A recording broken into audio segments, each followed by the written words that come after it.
hasn't been spoiled enough, we have a treat coming up. So, obviously we're all here for Anonymous X.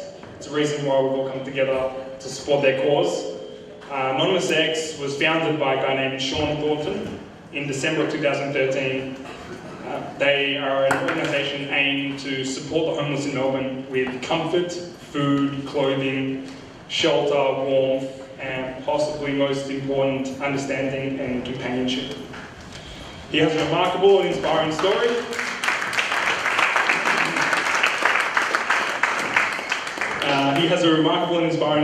Which he has agreed to share with us now. Sean.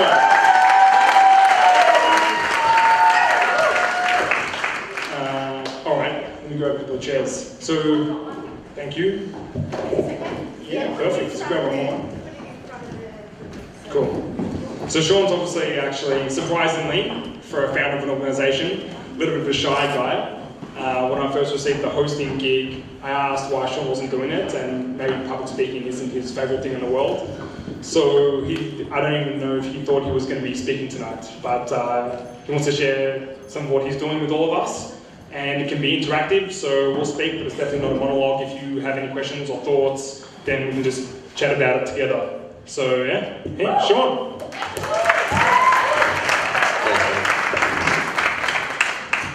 Thank you, everybody, for coming.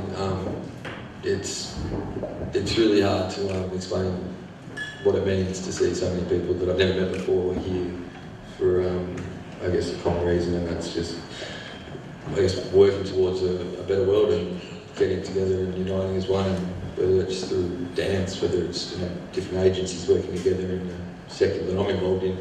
It's about all working together for the greater good, and to be surrounded by so many people that have willingly given up their night to be here. Just for me personally, thank you very, very much. It means a lot. I didn't think for a second before any of this that I'd be having a microphone talking to anyone. I'd probably have a lot of people prevent me from having a microphone in my hand. But just before when Tony was speaking about making a difference, something triggered with me that I've run around and asked a few people whether it was appropriate or not to talk about, but we're about to have Tony. Are you still here, mate?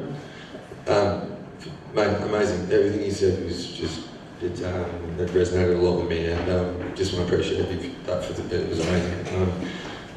I just want everybody to realise that he's right, that everybody here has the ability to make a difference, and it doesn't matter how big or small it is, it's still the ability to make a difference. It's, walking down the street and smiling at someone, and, you have that impact that they might have been, wigged out a bit while they're smiling, a little bit creepy, but you've had an impact on their day, and, it might have been weird, but, some people might like to smile back. And so I'm just saying that it's just little things as small as that, it's still making a difference, and I guess what I've tried to create with Anonymous X is more of a platform than anything to encourage people and inspire other people to make a difference. And my team are amazing.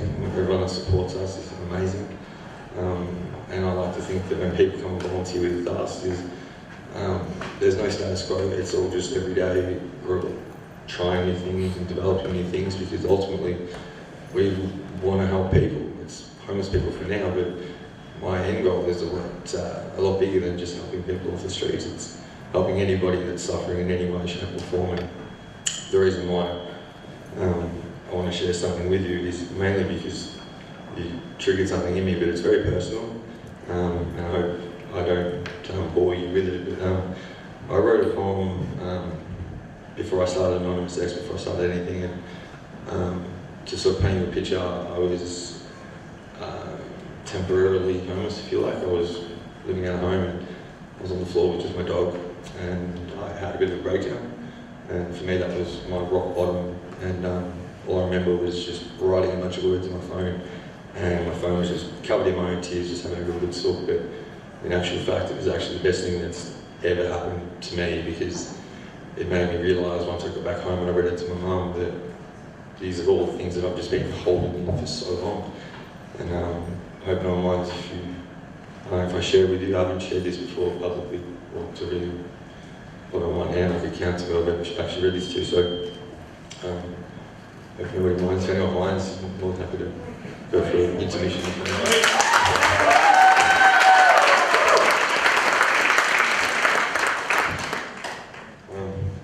I'll read it to you and then I guess I'll explain why. But I thought of rock bottom. So I went, for the ones who are close to me and dearest to my heart, it might be hard hearing this, just warning you at the start. I could write pages and pages of feelings that aren't real, making it pleasant for your ears and putting an end to those tears. But it's hard to express an emotion I don't feel. It wouldn't be true to myself and it would become another spiel. Time moves so fast and it plays on my mind. I'm chasing my future shadow, but I'm falling behind. Waking up is a mission, and out of bed it's just as hard.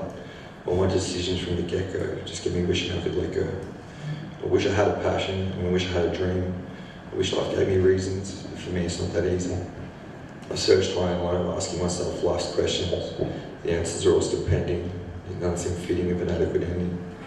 My sanity's breaking at a detriment of my dreams, and unrealistic imaginations ripping me apart at the seams. My expectations of unreachable heights, trying to exceed what I set out to achieve, just giving myself false hope thinking I could succeed. I battle my mind on a daily basis, overanalyzing everything, picking apart all the pieces. This is just how it works now, I've come to accept it, and the damage has been done after years trying to neglect it. The belief in myself is almost non-existent, and right before my eyes I just watch it slip away. I chase in the rays on a beautiful summer's day. That too fades in the shade before a brisk night air takes over and darkness is made. When I look into the mirror, I quiver, and it sends a shiver down my spine, and I'd be lying if I said otherwise. From the tip of my toes to the top of my head, there's not a single thing about myself I like, not even the tears I shed. Only imperfections in my reflection stand out like infections. I observe every section at every range of light, just hoping and praying for a sight of my life. But the more I see is the more I despise, and now disguise isn't enough for the pain behind these eyes. When people see me, they see a facade, a fictional character I've assembled, opposed to what I felt I resembled. When I leave the room, the stench of confidence remains. You know, I'm in another entrenched in this pain.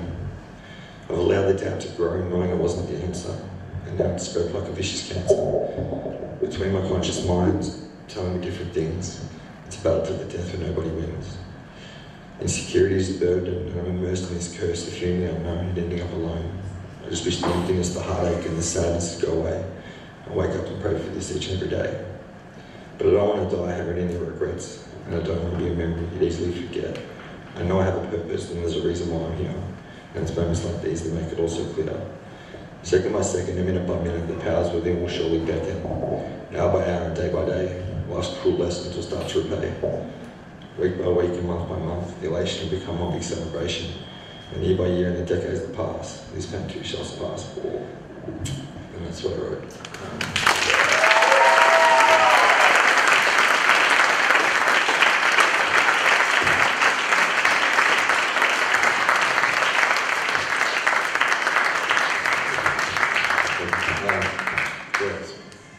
Sorry if I read it too fast or slow and whatever else, but why it's making that noise. So yeah, thank you for letting me share that, but the reason why I felt it was necessary to share it was that I wouldn't be here if I remained in that headspace, and that the ability to overcome all the demons that we think every day, and I'm sure that there's a part of that that someone can relate to here, and it might be just a small part of it. You might just know someone that has, and I needed to look at those things, and I needed to address those things in order for me to better myself. And I think that a lot of those problems, they haven't just gone away, like they still exist, but I've found a way to basically to deal with them in a way that's allowed me to progress with my life and not let it hold me back. And it's actually made me become more relatable to people that I meet on the streets, because they're all facing a whole bunch of issues, and I'm not perfect, I'm far from perfect. I started Anonymous S, and my mum will tell you, I remember when I was writing all my poetry on my phone, my mum was like, "Sean, you're dropping your phone, you're going to break your phone, you're going to lose all your poetry, or get a laptop." And I don't know if you can all see it, I still haven't continued dropping my phone. It's still broken, but I didn't know how to get all my stuff onto a laptop. So I was like a caveman with my phone, trying to, Mum's like, "You put it onto iTunes, and you basically this, and you transfer it all across." And so I've got this laptop on my phone. trying to figure out how do I get that into that. And that's how basic it was back then, and so obviously I had to learn how to use a laptop and then use a camera and make videos and social media, and it all happened and it all evolved for a reason, I think. And only just before having a chat at the back, has anyone ever said to me, talk about your story, talk about yourself? And this is actually the first time I actually spoke about me, and it's kind of evolving as I'm doing it. It's different. I've tried to remain, like, I guess, strong to the point of it. Everything that we do is not because we want accolades for it. It's not like I want you to pat me on the back and say, you're a legend. Really, it's got nothing to do with me as a person. It's more about what we stand for, and it's more about what we're trying to achieve. And society, I guess, we're scared of words like revolution and movement, things like that. But I'll just say here, hopefully there's no media that'll put me in the newspaper tomorrow. There has been. That's what I'm trying to create. I'm trying to create a movement, but a positive movement. And I don't think there's anything wrong with that. I think that Anonymous X and the X brand, the blue brand we have, is very, very strong on the street. And I think it's strong because it stands for something and it means something. And maybe because it is self-funded and it comes from the right place, maybe that adds to it. I'm not sure, but I'm trying to get together with all the agencies and I'm trying to work together with everybody. I don't see anyone as competition. I'm open to new ideas, and I genuinely think that we can make this world a better place. And opportunities like this is something that I extremely appreciate. And I sit down with you like the other day at the warehouse. It's just like, I'm just so grateful for all the support. But beyond anything, if anyone can just thank anybody more so than me, there's a lovely lady over there. If you want to stand up for me, you are.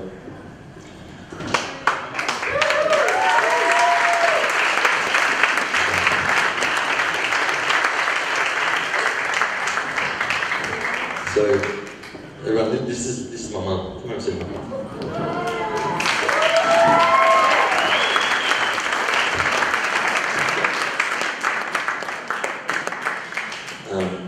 This is the most amazing person that you'll ever meet. Beyond my mum, she's my most supportive person. She's my best friend. I'm not the perfect son. She hates my hair. She hates so obviously there needs to be a few touch-ups, but realistically none of this would be possible if it wasn't for my mum gave me the support that I needed to progress, just the backing that I guess some other people out there don't have, and I'm very fortunate for that, and I never take that for granted. And I've only been allowed to do a lot of what I've done because my mum's been there for that support, whether it be financially, emotionally. So a lot of the credit to Anonymous X doesn't go to me, it should go to my mum, because without my mum, there would be no Anonymous X at all. So I say thank you.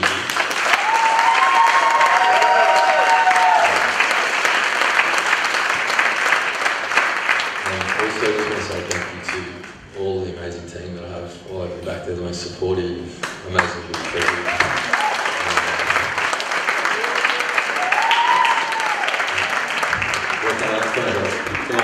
If I'm going to be out there, you guys are going to be out there. Come on.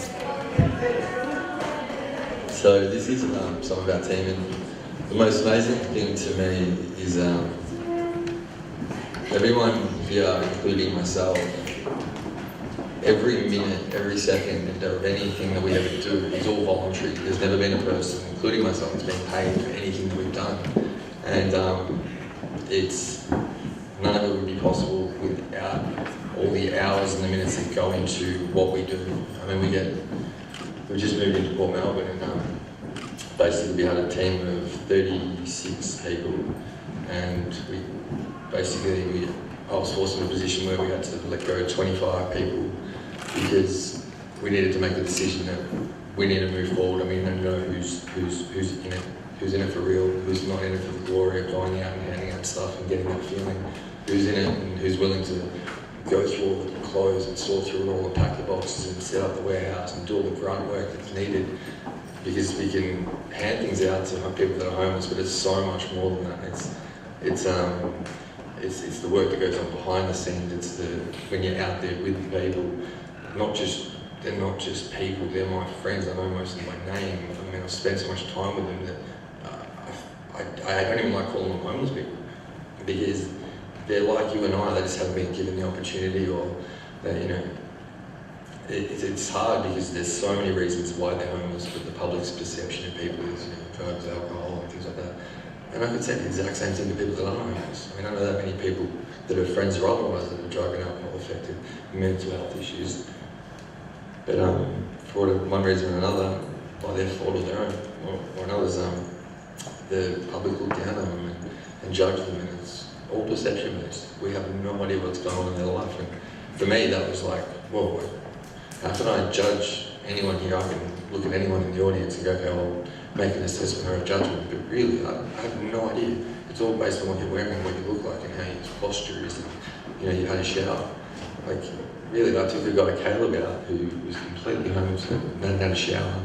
I took him to an event. All I did was give him a shower, put some gel in his hair and a suit. He had 3 women all over him all night. I shit you not, before he was at my house, he would not have been let 20 metres within the club. Like, it makes no sense. You give him a shower and he's the same person. They're all human, they're like you and I. And when I go speak at schools and speak to people, it's about, you know, trying to, not even educate people, it's like common sense if you think about it. Like, you get beggars and they approach you and they might have a problem. That's a small minority of people. There's so many people that don't want to be seen because of the fact that they've got too much pride. They don't want you to know they're homeless. There's people standing right behind us that are currently homeless, and you don't know that. Like, you know, there's...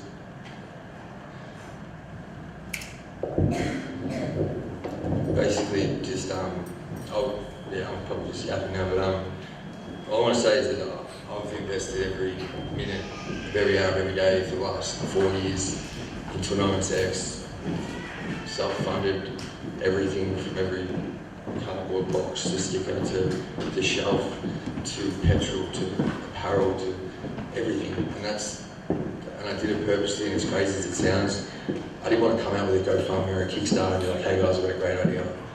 I wanted to go and I wanted to prove to people that this isn't just a fad, this isn't just a phase. I want to develop some sort of credibility with the people and let them know, the most important people, that I'm serious, I'm not fucking around, like, I'm genuinely here for you. And, sorry, I didn't make it different. The reason for that is I want people to know that they can trust me, and that anyone that wears the blue X on the street, that is somebody that they can trust. And it's slowly starting to have that effect, and it's amazing. It's opportunities like tonight again that support that. So to wrap it up, I just want to say thank you very, very, very, very much.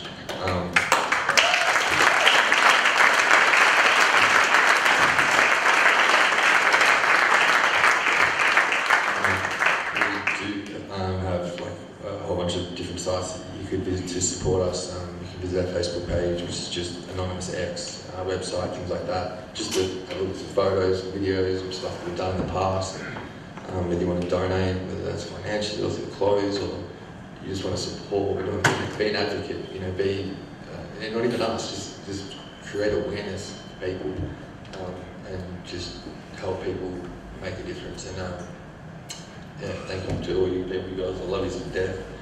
More than you know, you're my family, and you're my friends, you're all I've got. And so, thank you. So yeah, thank you everyone, and I hope you have a great night.